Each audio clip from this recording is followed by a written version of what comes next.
For me to live is Christ, to die is gain. I learned that conformity to Christ is more important than my circumstances. Look at verse 19. I know this shall turn to my salvation through your prayer and the supply of the Spirit of Jesus Christ. What does Paul mean? And what is the salvation that Paul is speaking of in verse 19? What does Paul mean when he speaks of his salvation? And what does he mean when he speaks about being saved by their prayers and the supply of the Spirit of Jesus Christ?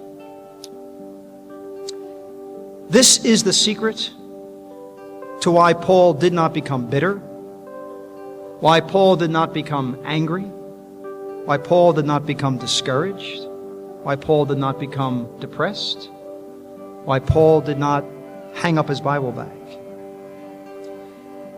We spoke about the trap that Satan had set. Paul speaks here of the salvation from that trap. Saved not from prison, but from the circumstances that would have led him to be very angry, bitter, depressed, discouraged. So he speaks about their prayer. They were praying for him and the supply of the Spirit of Jesus Christ. Now, if I were to tell you that on 3 occasions the Spirit of God is spoken of as the Spirit of Jesus Christ, you'll understand then what is in view here. You go back to Romans chapter 8, and Paul writes there, if any man have not the Spirit of Christ, he is none of his. So the Spirit of Christ brings us into a relationship with Christ. He makes us belong to Christ. When you come to 1 Peter chapter 1, Peter is writing about the Old Testament prophets and they're writing about Christ. And he speaks of the Spirit of Christ that was in them did signify when it testified beforehand the sufferings of Christ and the glory that should follow. So in the first instance, Romans 8, it's the Spirit of Christ relates me to Christ.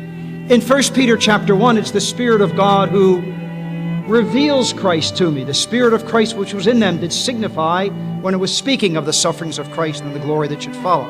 Philippians chapter 1, it's not now a relationship. It's not now making me belong to Christ. It's not now revealing Christ to me. What it's doing here, it is reproducing Christ in me, making me like the Lord Jesus Christ.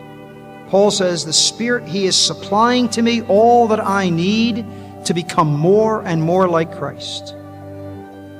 So was Christ ever depressed? Despite what you may read in some Christian books, please, Christ was never depressed. Never depressed. He was never discouraged. Never disappointed. There was sorrow that filled his heart. Don't misunderstand me. But he knew nothing of depression. He knew anguish. He knew grief. He knew sorrow.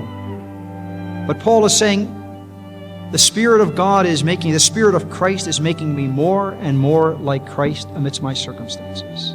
And he says, really, when all is said and done, when everything is really tabulated, that's what life is all about. That's what life is all about in the end, being like the Lord Jesus Christ.